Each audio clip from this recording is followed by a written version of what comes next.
everyone. Back at it again in my little gray crawdad. Just launched the crawdad.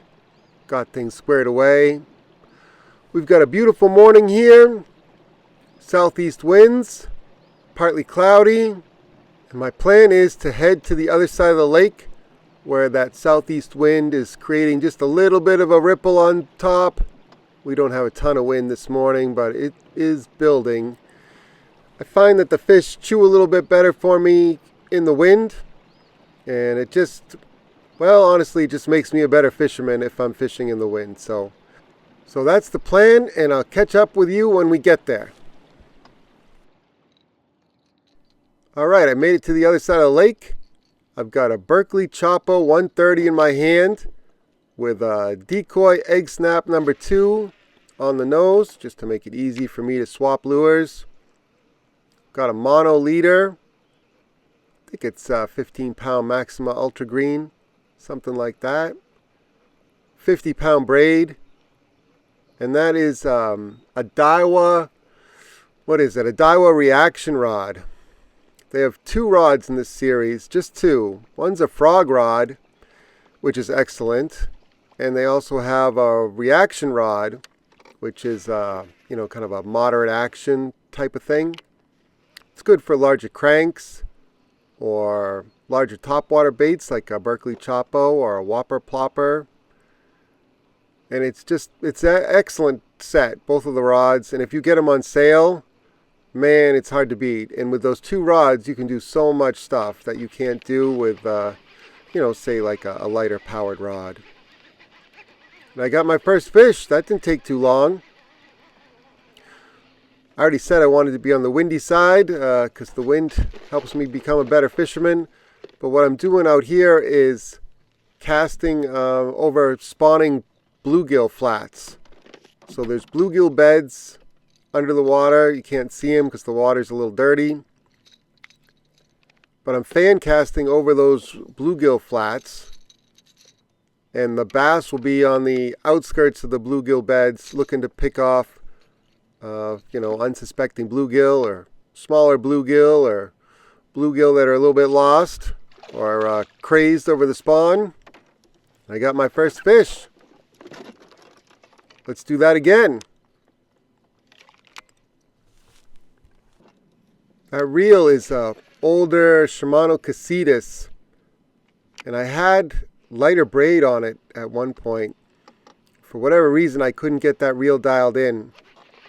I put 50-pound braid on it, Berkley X9 braid, and absolutely launches baits now.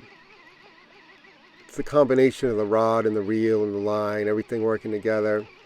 But a few times on this trip, I was down to my backing knot. Almost to my backing knot. And that's great, for covering distance, covering water. And that little bass threw the hook. I should have netted him. If he was bigger, I would have netted him. That's all right. This is just a few casts later. That rod just launches the bait. So you make a nice long cast, and then it's that slow, steady reel. Trying to get that plopping sound, or chopping sound, I guess, since it's the Choppo. You'll see it and feel it when it's the right speed. And the fish will let you know too, I guess. There's another one. See how that rod loads up when there's a fish on it? It makes it hard for them to throw those hooks on the Choppo. The Choppo comes with great Fusion 19 trebles, round bend trebles.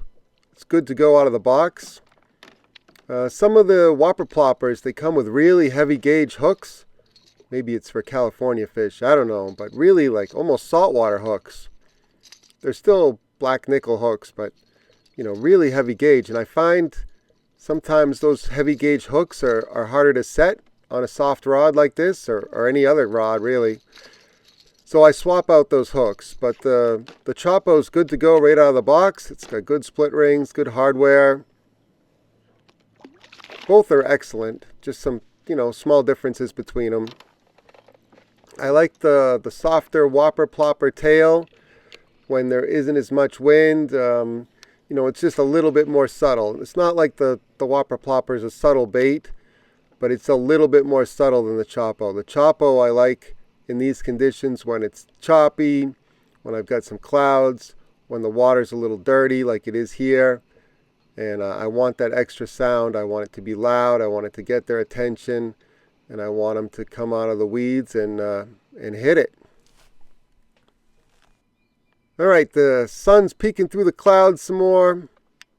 I'm losing my cloud cover, and my topwater bite kind of went away too. So I switched to a Reactions Innovation Skinny Dipper, and I've talked about this rigging before, but it's based on, I think it was the hookup tackle that I saw at first. There's a red treble on the belly and a 4/0 owner twist lock on the nose, and I connect the treble with a short piece of 20-pound fluoro.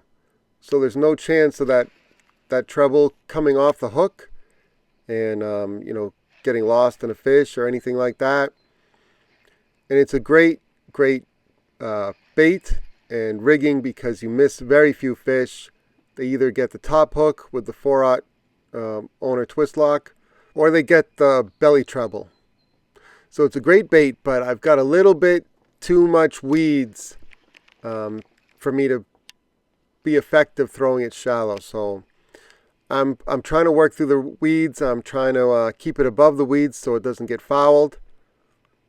And I'm just going to keep on cranking. It covers a lot of water like a whopper plopper, but the fish will still hit it even when they get off of a topwater bite because the sun's breaking through the clouds.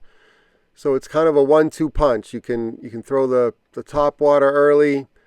Once those clouds kind of break up, then I can throw the swim bait, try to pick up a few more fish. I'm fishing it on a 7.5 Zodius heavy rod. And the neat thing about the Reactions Innovation Skinny Dipper is that it's heavy for its size. So you can throw a weightless bait on a heavy power rod, no problem. It weighs about a ½ ounce. Some of the other knockoffs, I mean really that's what they are, knockoffs of the Skinny Dipper, the Spanky, there's just a few more. They're fine on a weighted hook, but weightless, they don't weigh nearly as much. And so for this specific technique, you really need the Reactions Innovation Skinny Dipper just because of the weight of the bait. It makes it much easier to throw it weightless and to use the rig. So I'm trying to keep that bait above the weeds that are trying to reach the surface, and I'm reeling it fairly quickly. So this is a bait that you can cover a lot of water, and try to dial in a bite. Even if they're just rolling on it or swiping at it, even if you miss a few, it's great for figuring out where the fish are located. If they're closer to shore or offshore,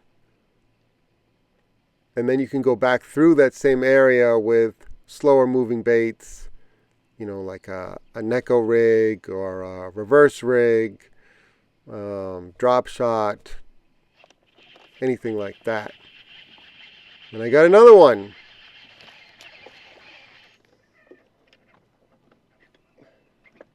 It's not a bad fish. When you go to lip them, you have to remember there's a belly treble there. So you don't want to stick your thumb right into that treble. That one got the top hook.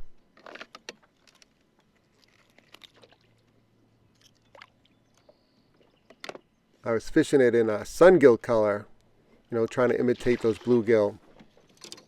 And that one seemed to like it. Alright, I had a good morning out here. Caught some fish on topwater. When the topwater bite slowed down, I switched over to the Skinny Dipper. Caught another fish. But my morning on the water is coming to an end because I have to get back home and get some things done. So this was just a short morning trip, but I wanted to post it because, well, I had a good time and I thought it might be interesting. So thank you all for watching. I really appreciate it. I'll list all the gear in the video description, just like all my other videos, so you can duplicate exactly what I was fishing and the colors and everything else, and hopefully have some good success on your home waters too. And I'll catch you on the next one. See ya!